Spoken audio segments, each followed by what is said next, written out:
நில் கவனி செல் அப்படின்ற தலைப்பை நான் கொடுத்த உடனே சகோதரர் பார்த்திபராஜா அவர்கள் ரொம்ப மகிழ்ந்தார்கள். வித்தியாசமா இருக்கே, என்ன பேச போறீங்கன்னு. என்ன பேச போறேன்னு எனக்கே தெரியாது, இங்க வந்த பிறகுதான் தெரியணும். பேச்சாளனின் வாழ்க்கை என்பது எளிது அல்ல. எந்த வாழ்க்கை தான் எளிது சொல்லுங்க? எந்த வாழ்க்கையும் எளிதல்ல. இந்த வாழ்க்கையில எல்லாருக்கும் எது பொது? விஸ்வநாத தாஸ் அவர்கள் முருகன் வேடம் போடுவதற்காகவே இந்த மண்ணில் தான் அவதரித்தோன்னு நினைத்து கொண்டிருந்த ஒரு மாபெரும் கலைஞர். சங்கரதாஸ் சுவாமிகள் எழுதின வள்ளி திருமணம் நாடகத்தை பத்தி கேள்விப்பட்டிருப்பீங்க. கொஞ்சம் வயதானவர்கள் நிச்சயமா கேள்விப்பட்டிருப்பீங்க. இளைஞர்கள் ஒருவேளை அரசல் புரசலாக அறிந்திருப்பீர்கள். வள்ளி திருமணம் நாடகம் நடைபெறாத ஒரு கிராமம் கூட தமிழ்நாட்டில் கிடையாது. இங்கே மாத்திரமல்ல, இலங்கையில் அத்தனை தூரம் நடந்திருக்கிறது. அல்ல என்ன அழகு என்றால், அந்த நாடகத்துக்குன்னு ஒரு குரூப் இருக்கும் தானே. ஒருத்தர் முருகனா நடிக்கணும், ஒருத்தர் வள்ளியா நடிக்கணும், இந்த மாதிரி பல பேர் இருப்பாங்க. ஒரு நடிகர் வரலன்னு வச்சுக்கோங்க, அல்லது ஒரு நடிகையால வர முடியல, ஏதோ ஒரு பிரச்சனை, என்ன செய்வாங்களா, பக்கத்து குரூப்ல அந்த நாடக வேற ஒரு குரூப் இருந்தா அதுல இருந்து அந்த அம்மாவை கூப்பிட்டுப்பாங்களாம். இப்ப நமக்கு ஆச்சரியமா இருக்கு, எப்படி திடீர்னு நடிக்க வைக்க முடியும்? ரிஹர்சல் வேண்டாமா? வசனத்தை மனப்பாடம் செய்ய வேண்டாமா? திடீர்னு சாயங்காலம் போய் கூப்பிட்டு நீங்க ராத்திரி நாடகத்துக்கு வந்துருங்கன்னா அவங்க எப்படி அதுக்குள்ள படிச்சு அப்படி நம்ம யோசிப்போம்ல. ஆனா அப்படிதான் நடந்திருக்கு. ஒருவருக்கும் ரிஹர்சல் தேவையில்லை. ஏன்? அத்தனை பேருக்கும் அந்த வசனம் மனப்பாடம். அவங்க நடிக்கிற கதாபாத்திரத்தினுடைய வசனம் மாத்திரமல்ல, மொத்த நாடகத்தினுடைய வசனமுமே எல்லாருக்கும். அதனால திடீர் அப்பதான் மேடையில சந்திப்பாங்க, அப்படியே நாடகம் நடக்கும். கே.பி. சுந்தராம்பாளும் கிட்டப்பா அவர்களும் அந்த நாடகத்தை நடிக்கிற போது ஒரு வாரம் இவங்க கே.பி. சுந்தராம்பாள் வள்ளியாவும் கிட்டப்பா முருகனாவும் நடிப்பாரு. அடுத்த வாரம் அப்படியே ரோலை மாத்திப்பாங்க. கே.பி. சுந்தராம்பாள் முருகன் வேடம் தாங்குவார், கிட்டப்பா வள்ளி வேடம் எடுத்துக்கொண்டு நடிப்பார்களாம். இப்படி நடந்த அந்த நாடகத்தில் விஸ்வநாத தாஸ் கடைசியில அந்த முருகன் கழுகாசனத்தில் வருகிற காட்சி அந்த நாடகத்துல வரும். அப்போ கடவுளாகவே நினைத்து மக்கள் எல்லாம் வணங்குவார்கள் என்பதனால் கடவுளர்கள் தேவர்கள் கண்ணை கொட்ட மாட்டார்கள். அதை நம்ம கேள்விப்பட்டிருக்கோம் தானே. தேவர்கள்னா கண் இமைக்காது, கண் இமைக்காமலே இருப்பாங்க. அது பார்க்கறதுக்குன்னே மக்கள் கூடுவாங்களே. எப்படி ஒருத்தர் கண்ணையே இமைக்காம இருக்காரு? இப்ப நம்ம சினிமாவெல்லாம் எடுத்து பாருங்க, ஒரு சண்டை காட்சியில கூட நேரடியா ஒத்தரும் அடிக்க மாட்டார், எல்லாமே ஸ்லோ மோஷன்ல தான் நடக்கும். நாம பார்த்த எம்ஜிஆர் சினிமா காட்சியில நீங்க பாத்தீங்கன்னா நிஜமாவே நம்பியாரும் எம்ஜிஆருமோ உண்மையிலேயே சண்டை நடக்கும். இப்போ ஒரு சண்டையில ஒரு அடியாவது ஒரிஜினல் அடி கிடையாது, எல்லாம் அந்த ஸ்லோ மோஷன்ல வர அடிதான். அது மாதிரி சினிமா என்பதே அப்படி மாய உலகம் ஆகிவிட்டது. ஆனால் அன்றைக்கு நாடகம் அப்படி கிடையாது. ஐயா பேசிதான் நான் தெரிஞ்சுக்கிட்டேன். கண்ணை இமைக்காமலே இருப்பாராம் விஸ்வநாத தாஸ். எப்படி கண்ணை இமைக்காம இருக்காருன்னு எல்லாரும் பார்ப்பாங்களாம். நம்ம மக்களுக்கே என்னன்னா, ஒருத்தர் தப்பு செய்ய மாட்டாங்களான்னு நம்ம எப்பவுமே காத்திருப்போம். பிடிச்சிட்டா பத்தியா. ஒருத்தர் நீளமா ஒரு 200-500 பக்கத்துக்கு புக் எழுதிருப்பாரு. அதை படிச்சுட்டு ஒருத்தர் 20ஆம் பக்கத்துல ஒரு தப்பு இருக்குன்னு சொல்லிட்டு போவார். யோ, மீதி இவ்வளவு பக்கத்துல கரெக்டா தானே. நம்முடைய சுபாவம் அது. கண் இமைக்கிறாரானே பார்த்துட்டு இருப்பாங்களாம். ஒரு முறை அவர் போட்டிருந்த அந்த மலர் மாலையிலே புகுந்து கொண்ட ஒரு வண்டு அவரை கடிக்க ஆரம்பிச்சிருச்சு. அவரு கழுகாசனத்துல இருக்காரு, அந்த வண்டு அவரை கடிக்க ஆரம்பித்து விட்டது. கடிக்க ஆரம்பித்த வண்டு விலகாமல் கடித்து கொண்டே இருக்கிறது. அத்தனை வேதனையையும் பொறுத்து கொண்டு கண்ணை இமைத்தால் கூட கூடி இருக்கிற மக்கள், ஐயோ முருகன் கண்ணை கொட்டிட்டாருன்னு சொல்லி நாடகத்தை தப்பா சொல்லிடுவாங்களோன்னு அந்த வேதனையை, வலியை, ரத்தத்தை பொறுத்து கொண்டு கண்ணிமைக்காமலேயே அந்த 1/2 மணி நேரமும் இருந்து நாடகம் முடிந்த பிறகு மயங்கி விழுந்தார் என்ற தகவலை சகோதரர் பார்த்திபராஜா அவர்கள் சொன்ன போது இந்த மண்ணினுடைய கலைஞர்கள் எத்தனை மகத்துவம் வாய்ந்தவர்கள் என்பதை தெரிந்து கொள்கிற ஒரு விஷயமா இருந்தது. இப்போ எல்லாரும் அவரவர்கள் ஒவ்வொருத்தரும் ஒவ்வொரு பணியில் இருக்க, நீங்க எல்லாரும் ஒவ்வொரு பணியில் இருக்கீங்க. பேச்சாளராக பயணம் செய்கிற பணியிலே இருக்கின்றது. நம்ம எல்லார் வாழ்க்கைக்கும் பொதுவா ஏதாவது இருக்கா? அது எப்படிங்க இருக்க முடியும் நீங்க கேட்பீங்க. ஏன்னா ஒவ்வொருத்தர் வாழ்க்கை, ஒருத்தர் நகரத்துல இருக்காங்க, ஒருத்தர் இந்த மாதிரியான செமி அர்பன் ஏரியாஸ்ல இருக்காங்க, ஒருவர் சின்ன சின்ன கிராமங்களில் வசிக்கிறார்கள். ஒருவர் பணி மருத்துவர் பணி, ஒருவர் பணி என்ஜினியர் பணி. வேற எப்படிங்க எல்லா வாழ்க்கைக்கும் பொதுவாக ஏதாவது ஒன்று இருக்க முடியுமா? ஒன்று இருக்கு. எல்லா வாழ்க்கைக்கும் பொதுவா ஒன்னே ஒண்ணு என்னன்னா, எல்லாரும் ஓடிக்கிட்டே இருக்கும். ஒரு நொடி கூட நின்று நிதானித்து வாழ்கிற வாழ்க்கையை ரெண்டு சைடும் திரும்பி பார்க்கிற வாழ்க்கை என்பது யாருக்கும் கிடையாது. இருக்காங்க? யாருக்காவது இருக்கா? என் வாழ்க்கையில நான் ரொம்ப நிதானமா, யாராவது சொல்லுவீங்களா? இங்க இருக்கிறவங்க யாராவது ஒருத்தர் சொல்லுங்க. எல்கேஜிக்கு போற குழந்தை சொல்லுது பயங்கரமா டென்ஷனா இருக்குது. டென்ஷனே இருக்கக்கூடாதுன்னு யோகா கிளாஸ் போ, அதுக்கே டென்ஷனா போறோம். பயங்கர டென்ஷனா இருக்கான். ஏப்பா இவ்வளவு டென்ஷனா இருக்கான்? ஐயோ யோகா கிளாஸ் டைம் ஆகுது, அதுக்கே டென்ஷனா இருக்கான். இப்ப இன்னும் சில நாட்களில் பாரதியினுடைய, மகாகவி பாரதியினுடைய பிறந்த நாள் வரப்போகுது. மகாகவி பாரதி இந்த டென்ஷன் சொல்லுக்கு ரொம்ப அழகான தமிழ் சொல் ஒன்றை கொடுத்திருக்கிறார். உளப்பொங்கல் என்று சொல்லுகிறார். மனம் பொங்குகிறது, உளப்பொங்கல். அதை எப்படி சொல்றாருன்னா, போருக்கு நிற்கும் போதும் உளப்பொங்கல் இல்லாத அமைதி மெய்ஞானம் என்று மகாகவி பாரதி சொல்லி. போருக்கு நின்றுட்டு இருக்கான், போர் வீரன் அவன். எதிரில இருக்கிற அந்த விரோதி எந்த ஆயுதத்தை கொண்டு தாக்க போறான்னு தெரியாது. அடுத்த நிமிஷம் உயிரோட இருக்க போறோமா இல்லையான்னு போர் வீரனுக்கு தெரியாது. பாருங்க, தேஜஸ்ல இருந்து கீழே விழுந்து இறந்த அந்த வீரர் அதற்கு முந்தின வினாடி வரை வானத்தில தான் சாகசம் செய்து கொள்வதை தான் நினைச்சிட்டு இருந்தாரு. சாகசத்துக்கு தானே போனாரு. கடைசி நிமிடத்துல அது கோளாறாச்சா என்ன ஆச்சான்றது தெரியல. ஆனா உங்களுக்கு ஒண்ணு தெரியுமா, அந்த மாதிரியான ஃபைட்டர் ஜெட்ஸ்ல பைலட்ஸுக்கு எஜெக்ட் சீட்னு ஒரு ஆப்ஷன் இருக்கும். அதாவது ஒரு கோளாறு வந்துருச்சுன்னா ஒரு பொத்தானை அவர்கள் அழுத்தினால் அவர்கள் உட்கார்ந்திருக்கிறார்கள் இல்ல, அந்த ஒரு நாற்காலி, அந்த நாற்காலியோடு வெளியில அவங்களால போயிட முடியும். அவர் ஆனா அதை செய்யல. அந்த அந்த அந்த தேர்வு அவர் அந்த பொத்தான அமுத்தல. ஏன் தெரியுமா? கூடி இருக்கிற மக்கள், பார்வையாளர்கள் பல பேர் இருந்தாங்க. இவர் அந்த பொத்தானை அனுப்பிச்சு இவர் வெளியில போயிட்டா இவர் பொழைச்சிருவாரு. ஆனா அந்த விமானம் போய் அந்த கூட்டத்தின் மீது விழுந்தால் பல பேர் இறந்து விடுவார்களோன்னு நினைச்சு கடைசி நிமிஷத்துல அந்த பிளேனுடைய டைரக்ஷனை மாத்தி தான் இறந்தார் அந்த வீடு. இதுதான் எங்க பாரதி சொல். அப்போ இவ்வளவு டென்ஷன் நம்ம ஊர்ல எல்லாம் சொல்லுவாங்கல்ல, அவசரத்துல அண்டாலும் கூட கை போகாதுமா சொல்லுவாங்கல்ல. நம்ம ஊர்ல பயங்கர உளப்பொங்கலோடு டென்ஷனோட ஒருத்தர் இருந்தா பெரிய பாத்திரத்துல கூட கை போகாது. ஆனா இந்த நேரத்திலும் அந்த வீரனுடைய மனது அறிவு சிந்தித்திருக்கிறது என்றால் என்ன காரணம்? உளப்பொங்கல் இல்லாமல் இருந்திருக்கிறார். அதை தான் மகாகவி பாரதி சொல்றான். போருக்கு நிற்கும் போதும் உளப்பொங்கல் இல்லாத அமைதி மெய்ஞானம் என்று மகாகவி பாரதி சொல்லுகிறார். நமக்கு அப்படி இருக்கானே? இல்லை. உண்மையை ஒத்துக்கிடம் தானே? எந்த நேரமும் பரபரப்பு, எந்த நேரமும் ஓடிக்கிட்டே இருக்கும்.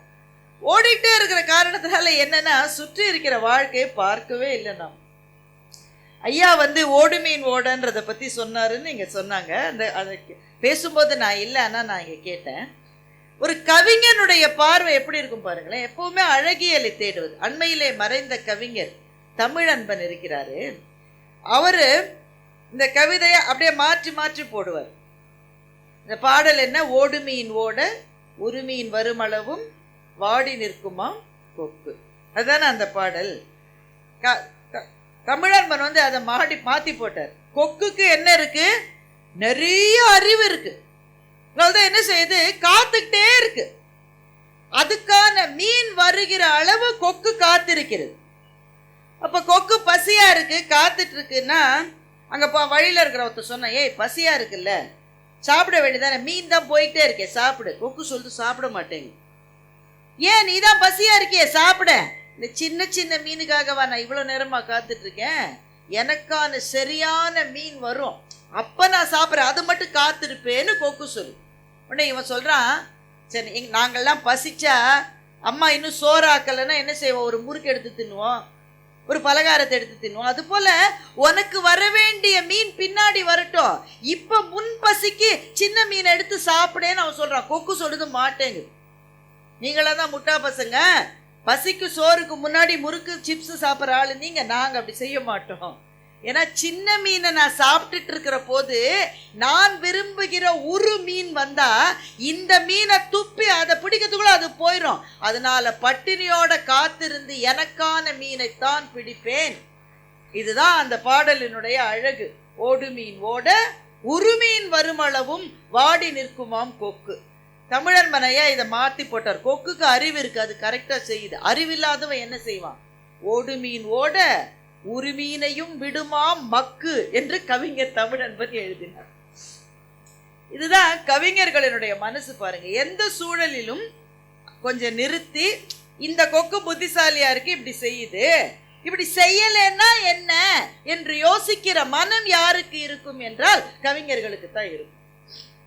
கவிஞர் அப்துல் ரஹ்மான் கண்ணீரை பற்றி ஒரு கவிதை எழுதினார். கண்ணீர், யார் கண்ணீர் விடாதவங்க யாராவது இருக்கீங்களா இங்க? பொதுவா சொல்லுவாங்க ஆண் பிள்ளைகள் அழுவதில்லைன்னு. பொய் பொய். ஆண் பிள்ளைகள் மற்றவர்கள் பார்க்க அழுவதில்லை, அவ்வளவுதான். அதனால்தான் கண்ணதாசன் சொன்னாரு, தனியே படுத்தழுது தலையணையை நனைப்பதன்றி ஒரு பரிகாரம் எவரும் உரைப்பதில்லைன்னு கண்ணதாசன் சொன்னார். அவரவர்களுடைய தலையணை மாத்திரம்தான் ஆண்களினுடைய கண்ணீரை பார்த்திருக்கும். வீட்டுக்காரம்மா கூட தெரியாது. ஒருவேளை அம்மாவுக்கு தெரிஞ்சிருக்கும், அம்மாவினுடைய மடியிலே படுத்து அழுதிருக்கலாம். எல்லாருக்கும் கண்ணீர் இருக்கு. அந்த கண்ணீரை பற்றி அப்துல் ரஹ்மான் ஒரு கவிதை எழுதினார். கண்ணீர் இமைகள் உருட்டும் ஜெபமாலை என்று எழுதினார். இதை விட அழகா அதை எப்படி சொல்ல முடியும்? கண்ணீரை உள்காயத்துக்கு உடல் தானே தயாரித்துக் கொள்ளும் களிம்பு என்று கண்ணீரை அப்துல் ரஹ்மான் சொல்லுவார். ஒரு கவிஞனால வாழ்க்கையை எப்படி வித்தியாசமா பார்க்க முடியுது? சரி, கவிஞர்களை விட்டு விட்டு நம்மை மாதிரியான மற்றவர்களை நினைத்தால் நமக்கு பொதுவான விஷயம், வாழ்க்கையில ஓடிட்டே இருக்கும். ஓடுகிற ஓட்டத்தில் எதையாவது நின்று பார்த்தோமா என்றால் யோசனையாக இருக்கிறது. சரி, உங்க எல்லாரையும் ஒண்ணு கேட்கிறேன். வள்ளுவர் உண்மையை பற்றி ரொம்ப பெருசா சொல்லியிருக்கார், அப்படித்தானே? எதையும் விட உலகத்திலே உண்மைதான் பெரியது என்று வள்ளுவர் சொல்லியிருக்கிறார். அந்த வள்ளுவர் உண்மைக்கு கொடுக்கிற இடத்தை பொய்க்கும் ஒரு இடத்திலே கொடுத்து விட்டார். எனக்கு இப்படி செய்யலாமா? ஒரு துறவி, வள்ளுவர் மாதிரியான ஒரு துறவி, நீ உண்மையை சொல்லுந்தானே சொல்லணும். பொய்யாமை ஆற்றின் அறம் பிற செய்யாமை நன்று என்று சொன்ன அதே வள்ளுவர் உண்மைக்கு கொடுத்த இடத்தை பொய்க்கு கொடுத்து விட்டார். நமக்கு கேட்ட உடனே பக்குன்னு இருக்கு. ஏன்னா பிறந்ததிலிருந்து நம்ம போய் சொல்லிட்டு தான் இருக்கோம். ஆனா நம்மள்ட்ட எல்லாரும் என்ன சொன்னாங்கன்னா, உண்மையை சொல்லு சத்தியமே ஜெயத்தை, அதுதானே சொல்றாங்க. வாய்மையே வெல்லும், இதுதானே நமக்கு சொல்லப்பட்ட பாடம். ஆனா வள்ளுவர் உண்மைக்கு கொடுத்த இடத்தை பொய்க்கு கொடுத்து விட்டார். எந்த அந்த குறள் உங்க எல்லாருக்கும் தெரியும். பொய்மையும் வாய்மை இடத்த புரை தீர்ந்த நன்மை பயக்கும். பொய்க்கு ஆன இடம் உண்மைக்கான இடத்துக்கு பக்கத்துல எல்லாம் ரெண்டு ஒரே இடம்னு சொல்லிட்டார். எப்படி? புரை தீர்ந்த நன்மை கொடுத்தால் அந்த இடத்துல உண்மைக்கு பதிலா நீ ஒரு பொய்ய கூட சொல்லலாம் என்று வள்ளுவர் சொன்னார் என்றால், ஒரு கவிஞனுடைய உள்ளம் எப்படி மாற்றி சிந்திக்கிற. வள்ளுவர் அப்ப என்ன சொல்ல வர்றாரு? உண்மை முக்கியம்தான், கருணை அதை விட முக்கியம்னு சொல்றாரு. ஒருவருக்கு பெரிய நன்மை கிடைக்கும் என்றால் அந்த இடத்துல நீ ஒரு பொய் சொன்னா கூட அது உண்மைக்கு நிகராக மதிக்கப்படும் என்று வள்ளுவர் சொல்லி இருக்கிறார் என்று சொன்னால், உடனே நம்ம ஆளெல்லாம் அதை பிடிச்சிட்டு வள்ளுவரே சொல்லிட்டார், போக வர 10,000 பொய்யை அடிச்சு விடுறது. அதுக்காக தான் வள்ளுவர் சொன்னார், கண்டபடி நீ பொய் சொல்லிட்டு திரியறதுக்காக நான் இந்த குறளை எழுதல. புரை தீர்ந்த நன்மைனா என்ன அர்த்தம்? கொஞ்சம் கூட களங்கம் இல்லாத நன்மை வரணும், எல்லாருக்குமான நன்மையாக இருந்தால் ஒரு பொய்யை கூட சொல்லிக்கோன்னு சொல்றாரு. அப்ப அப்படி மாற்றி சிந்திப்பது கவிஞனுடைய நெஞ்சம். நாம் நம்முடைய வாழ்க்கையில் எதையாவது மாற்றி சிந்திக்கிறோமா? நம்மை சுற்றி இருக்கிற புத்தகங்களை பாருங்கள். நாம் வாழ முடியாத உலகங்களுக்கு நம்மை அழைத்து செல்கிறோம். நாம் பார்க்க முடியாத வாழ்க்கைகளுக்கு நம்மை அறிமுகப்படுத்துகின்றோம். நிறைய வசதியா இருக்கீங்கன்னு வைங்களேன், சில ஏழைகளுடைய வாழ்க்கை எப்படி இருக்குன்னு அவங்களுக்கு தெரியவே தெரியாது. ஏன்னா அவங்க அந்த வாழ்க்கையை வாழவே முடியாது. ஒன்றும் இல்லைங்க, வேலைக்கு சாப்பிட்ற ஒருத்தருக்கு பசின்னா என்னன்னு எப்படிங்க புரியும்? நீங்க என்னோட கேள்விக்கு பதில் சொல்லுங்க. பிறந்ததுல இருந்தே டைம் பார்த்து ஒருத்தர் சாப்பிட்றாரு. காலையில் 8 மணினா பிரேக்ஃபாஸ்ட், மதியம் 12:30 மணினா லஞ்சு, அப்புறம் 5 மணிக்கு ஒரு வடை, ஒரு பஜ்ஜி, ஒரு போண்டா. நம்ம ஊர் தான் ஆஃபீஸ் வாசல்லையே விற்கிறது. அப்புறம் வீட்டுக்கு போனோடனே இப்படி டைம் பார்த்தே ஒருத்தர் வாழ்க்கையில் 30 வருஷம் 40 வருஷம் சாப்பிட்ருக்காங்க. நல்ல விஷயம், வசதியாக இருக்காரு, நல்லா இருக்கட்டும். ஆனால் அவருக்கு பசின்னா என்னன்னு எப்படி புரிய வைப்பீங்க? இங்கே ஒருத்தன் பஸ் ஸ்டாப்பில் நிற்கிறான், அவன் 3 வேளை சாப்பிடலாம். அவனுடைய வயிற்றில் பசி எழுதுகிற கோபமான அமில கவிதைகள் நேரம் பார்த்து சாப்பிட்றவங்களுக்கு எப்படி புரியும்? ஆனா அந்த நேரம் பார்த்து சாப்பிட்றவரு புதுமை பித்தனுடைய ஒரு சிறுகதையை படித்திருந்தால் பசி என்றால் என்ன என்று அவரால் புரிந்து கொள்ள முடியும். கு. அழகிரிசாமி ராஜா வந்திருந்தார்னு ஒரு கதை எழுதினார். ரொம்ப ரொம்ப ரொம்ப ஏழ்மையான ஒரு குடும்பம், ஒண்ணுமே கிடையாது அந்த குடும்பத்துல. அந்த குடும்பத்துல ஒரு பொண்ணு இருக்கா, வெட்டுக்கு வெட்டுக்குன்னு பேசுவா, சின்ன குட்டி பொண்ணு, ரொம்ப பேச்சு ஜாஸ்தி, வெட்டுக்கு வெட்டுக்குன்னு பேசுது எப்ப பாரு. அப்ப பாருங்க, பணக்கார வீட்டு பிள்ளைகள் ஏழை வீட்டு பிள்ளைகள் எல்லாரும் அரசு பள்ளியிலே படிச்ச காலம் கு. அழகிரிசாமியினுடைய காலம். ஸோ இவ போய் படிக்கிற அதே வகுப்புல அந்த ஊர் ஜமீன்தாருடைய பையனும் படிக்கிறான். ஜமீன்தார ராஜான்னு தான் கூப்பிடுவாங்க அந்த காலத்துல, மகாராஜா ராஜாலாம் சொல்லுங்க, ஜமீன்தார் தான். பாரதியாரே அப்படிதானே, எட்டயபுர ஜமீன்தார எல்லாரும் மகாராஜான்னு தானே கூப்பிட்டாங்க. சின்ன ஊருக்கு அரசருக்கே மகாராஜா தான். ஜமீன்தாரோட பையன் இவ கிளாஸ்ல படிக்கிறான். அந்த பையனுக்கும் இந்த பொண்ணுக்கும் எப்பவும் போட்டி. அவன் ஏதாவது சொல்லுவான், இது பாரு நான் குதிரை பொம்மை வச்சிருக்கேன், நான் கூட தான் யானை பொம்மை வச்சிருக்கேன். அவன் எது சொன்னாலும் ஏட்டிக்கு போட்டி பேசுவான். இப்படியே அவங்களுக்குள்ள போகும். ஒரு நாள் ஜமீன்தாரோடைய மகளுக்கு கல்யாணம். எப்படி நடந்திருக்குன்னு யோசிச்சு பாருங்க. அதாவது இந்த பையன் படிக்கிறான்ல கிளாஸ்ல, அவனோட அக்காவுக்கு கல்யாணம். அவங்க ஊருக்கு மாப்பிள்ளை வந்திருக்காரு. மாப்பிள்ளையும் இவங்க ராஜான்னு தான் சொல்றாங்க. பெரிய தட்ட புட்டலா ஊர்வலம் நடக்குது, கல்யாண விருந்து தூள் அடிக்குது.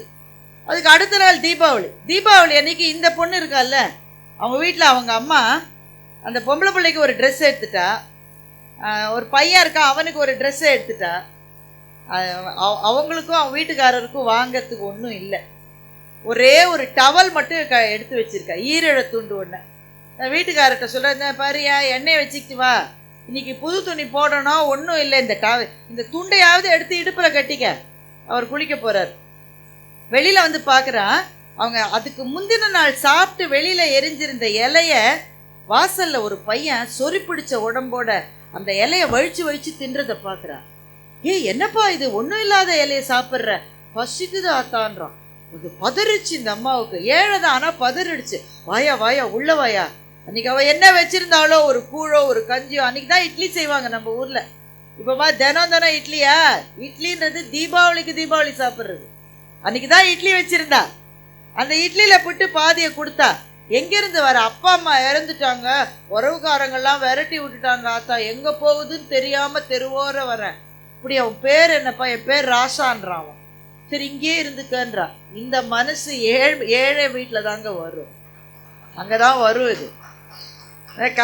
அந்த பொண்ணு பேர் முத்தம்மா, குட்டி பொண்ணு பேர் முத்தம்மா. அடுத்த நாள் ஸ்கூலுக்கு போறான். வழக்கம் போல ஜமீன்தார் வீட்டுல இருந்து வர பையன் இருக்கால, அவன் சொல்றான், எங்க வீட்டுல கல்யாணம் நடந்தது, எங்க வீட்டுக்கு ராஜா வந்திருக்காருன்றான். இந்த பொண்ணு சொல்றா, எங்க வீட்டுக்கு கூட தான் ராசா வந்தாருன்னு சொல்றேன். ஏன்னா அந்த பையன் பேர் ராசா. கதையை கு. அழகிரிசாமி இங்கே முடித்து விட்டார். இந்த கதையை நீங்க படிக்கிறப்போ அந்த ஒரு காட்சி மனக்கண்ணுல உங்களுக்கு தோணிச்சா இல்லையா? இப்ப நான் அதை சொன்னேன் உங்களுக்கு. வீட்டு வாசலுக்கு வரா, தீபாவளி அன்னைக்கு வீட்டு வாசல்ல அதுக்கு முந்தின நாள் சாப்பிட்டு போட்டிருந்த இலைய வழிச்சு ஒரு பையன் சாப்பிட்டான்னு நான் சொன்னப்போ அந்த காட்சி உங்க மனக்கண்ணுல வந்துதான் வரலையா? வந்தது இல்லை. நீங்க அந்த காட்சியை பார்த்தீங்க. இந்த கதையை கு. அழகிரிசாமி எழுதினப்போ நீங்க எல்லாம் இருந்தீங்களா? நாமெல்லாம் இருந்தோமா? அப்போ அந்த காட்சி வந்ததில்ல. அதுதான் ஒரு கதையின் ஒரு எழுத்தாளரினுடைய வல்லமை என்பது. அதுதான் நீங்கள் பார்க்காத உலகங்களை உங்களை பார்க்க வைக்கும், நீங்கள் சிந்திக்காத விஷயங்களை உங்களை சிந்திக்க வைக்கும். ஒரு 5 நிமிஷம் எடுத்துக்கலாமா? நேரமா இருக்கு இல்ல? ஒரு எழுத்தாளருடைய பவர் என்னன்றதுக்கு நான் சொல்ல வரேன். இன்றைக்கு நவீன சிந்தனையாளர்கள் நீங்க யோசிக்கிற போது சில சமயம் வாழ்க்கையில வழியே தெரியாதுங்க. உங்களுக்கெல்லாம் அந்த அனுபவம் இருக்கான்னு எனக்கு தெரியல, எனக்கு உண்டு. என்ன செய்யறதுன்னே தெரியாம இருக்கும். இதுவா அதுவா, வலதா இடதா, இந்த பக்கம் போகுதா அந்த பக்கம் போகுதா? ஐயோ கடவுளே, ஏதாவது ஒரு சரியான வழி காட்டு. ஒவ்வொன்னு சொல்றான், எவனை நம்புறதுன்னு தெரியல. யார் சொன்னது உண்மை இருக்கு? இப்படி ஏதாவது ஒரு சிச்சுவேஷன் உங்களுக்கு வந்திருக்கா வாழ்க்கையில? இப்படி வந்தா என்ன செய்வீங்க? உடனே லோன்னு எல்லாத்தையும் போய் புலம்பிக்கிட்டு இப்படி பண்ணா வழி கிடைக்காது. ஒரே ஒரு நிமிஷம், அதுதான் நான் சொன்ன நிற்பது, கவனிப்பது. ஒரு பிரச்சனை இருக்கா? தீர்க்க முடியாத பிரச்சனை உங்களுக்கு இருக்கா? ஒரு சின்ன வழி இருக்கு. தனியா யாரும் தொல்லை பண்ணக்கூடாது. ஒரு 10 நிமிஷம் இல்லை ஒரு 15 நிமிஷம். உங்க ஊர்ல இல்லாத கோவில்களா? இந்த ஊருக்கு திருப்பத்தூர்னு பேர் வந்ததற்கு ஒரு காரணமே 10 திருக்கோவில்கள் இருப்பதனால் தானே இது திருப்பத்தூர். எவ்வளவு பள்ளிவாசல் இருக்கு, எல்லா மதத்துக்கானவர்களுக்குமான வழிபாட்டு இடங்கள் இருக்கிற இடம் தானே இது. உங்களுக்கு பிடிச்ச ஒரு கோவில், உங்களுக்கு பிடிச்ச ஒரு சாமி, இல்லை எனக்கு அதெல்லாம் நம்பிக்கை இல்லைன்னா எதுவும் வேணாம், தனியா ஒரு இடத்துல கண்ண மூடி உட்காருங்க. மனசு பேய் மாதிரி அங்கேயும் இங்கேயும் ஓடும். அப்பதான் மசால் தோசை வாசனை வரும். சில இடத்துல புக் ஃபேர் நடத்துகிற இடத்துலங்க இந்த மாதிரி ஆடிட்டோரியமில் எங்களை பேச வச்சுட்டு பின்னாடியே ஃபுட் ஸ்டால் இருக்கும். எங்களுக்குலாம் எவ்வளோ வருத்தமாக இருக்கும் தெரியுமா? அங்கே அப்போ தான் சொயின்னு ஒரு தோசை போடும், பாதி எந்திரிச்சு போயிடும். இங்கே அப்படிலாம் இல்லாமல் நல்லா வச்சுருக்கீங்க, அழகாக செய்கிறீங்க, உங்களுக்கு என்னுடைய வாழ்த்துக்கள். ஸோ அந்த மனதுக்குள்ளேயே அந்த கேள்வியோடு இருங்கள். யார்கிட்டையும் பேசாதீங்க, உங்களோட கூட நீங்க பேசாதீங்க. சில சமயம் நமக்கே நம்ம பேசிப்போம், என் பொழப்பு நாயா திரிகிற பொழப்பா போச்சு, எங்க அப்பா பெத்து போட்டார். உங்ககிட்ட கூட நீங்க பேசாதீங்க. நீங்க கண்ணை மூடிட்டு உங்களை நீங்களே கவனிங்க. கொஞ்ச நேரம் சும்மா இருந்தா மனதுக்குள்ளிருந்து நீங்கள் எந்த கேள்விக்கான விடைக்கு காத்திருக்கிறீர்களோ அந்த விடை தானே உங்கள் மனம் என்கின்ற கருவறையிலிருந்து வரும். அதெல்லாம் எனக்கு வந்ததே இல்லைன்னா நீங்க தனியா உட்காரலான்னு அர்த்தம். சேக்கிழாருக்கு அது நடந்தது அல்லவா? பெரிய புராணம் எழுதுவதற்காக சேக்கிழார் உட்கார்ந்தார். முன்னாடி பெரும் அவையே கூடி இருக்கிறது. முதல் சொல் வரல. ஒரு கவிஞனுக்கு, ஒரு எழுத்தாளனுக்கு முதல் சொல் என்பது ரொம்ப முக்கியம். முதல் சொல் வந்துட்டா அந்த கவிதை முழுக்க வந்துடும். கவிதை எழுதுற ஐயாவுக்கு தெரியும், ஒரு சொல் வந்துட்டா மொத்த கவிதை வந்துடும். முதல் சொல் வராது. சேக்கிழாருக்கு அது கொஞ்சம் தடுமாற்றமா இருந்தது. அப்போ சிவபெருமானே உலகெல்லாம் என்ற சொல்லை எடுத்து கொடுத்தார். எங்கிருந்து சிவபெருமான் எடுத்து கொடுத்தார்? வெளியில் இருந்த சிவபெருமான் அல்ல, அவருடைய நெஞ்சத்துக்குள்ளே அந்த கருவறையில் இருந்த கடவுளே அந்த சொல்லை எடுத்து கொடுத்தார். உள்ளிருந்து வந்த சொல் அது. அப்படித்தான் சில கேள்விகளுக்கான விடைகளை தேடி நீங்கள் உங்களுக்குள் அமிழுகிற போது அந்த விடை வரும். எழுத்தாளர் சுஜாதா நைலான் கயிறுன்ற கதையில எழுதியிருப்பார். அதை சொன்னா அதோட என்னுடைய பேச்சை முடித்துக் கொள்ளலாம்னு நினைக்கிறேன். கிட்டத்தட்ட சுஜாதா எழுதின 2வது நாவலோ முதல் நாவலோ அது.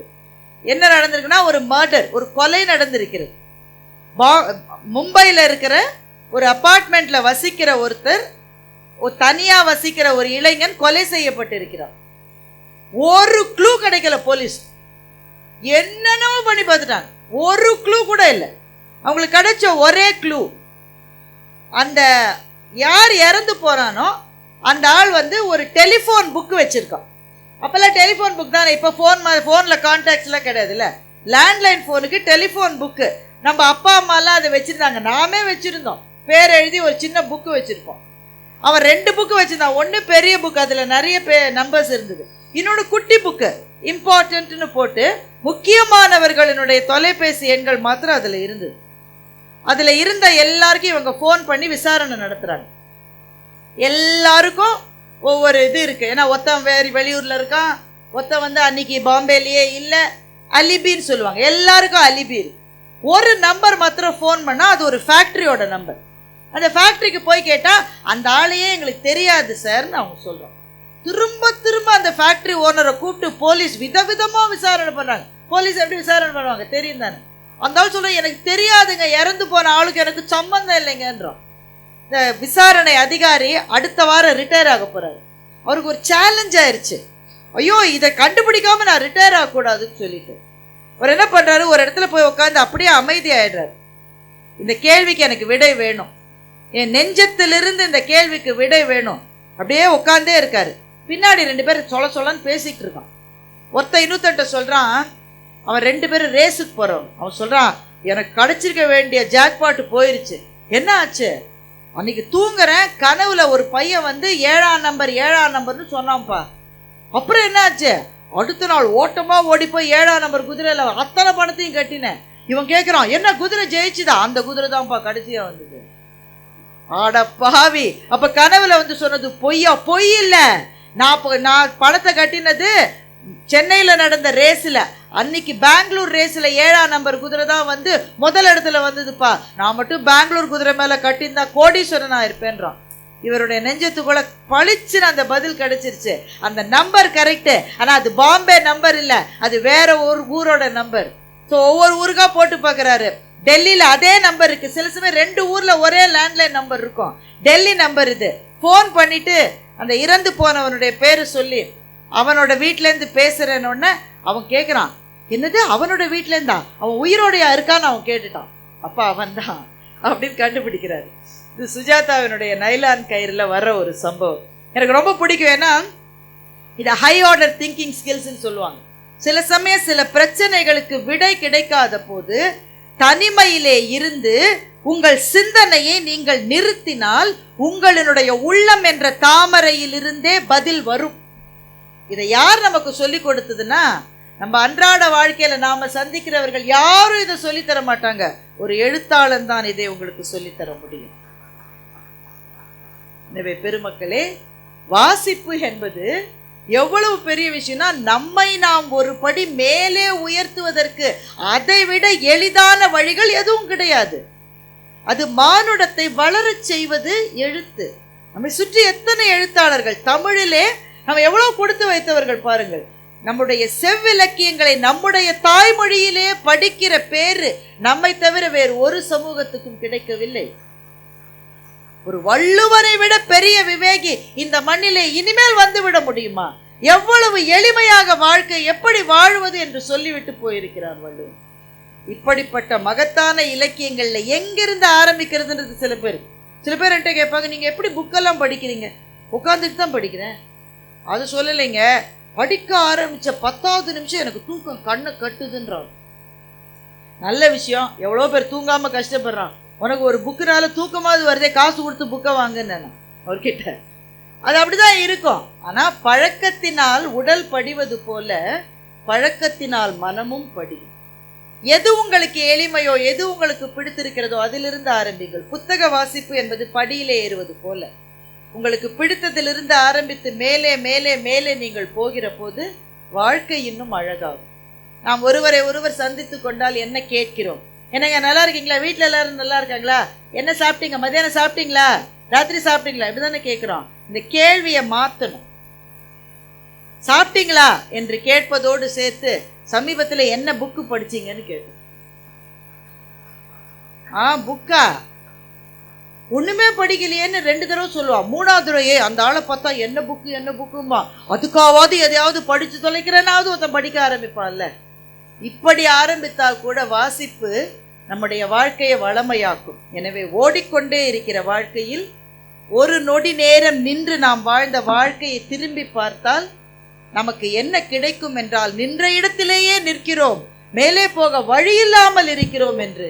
மேலே போவதற்கு 2 வழி. மேலேனா அந்த மேலே இல்ல, வாழ்க்கையில் மேலே போவதற்கு 2 வழி. உடல் ஆரோக்கியம், 2வது மன ஆரோக்கியம். இந்த 2ஐயும் நின்று கவனித்து அதற்கு பிறகு சென்றால் நாம் அடையலாம் என்று சொல்லி இந்த நல்ல வாய்ப்பை எனக்கு தந்த அத்தனை நல்ல உள்ளங்களுக்கும் நன்றி பாராட்டி முடிக்கிறேன். வணக்கம்.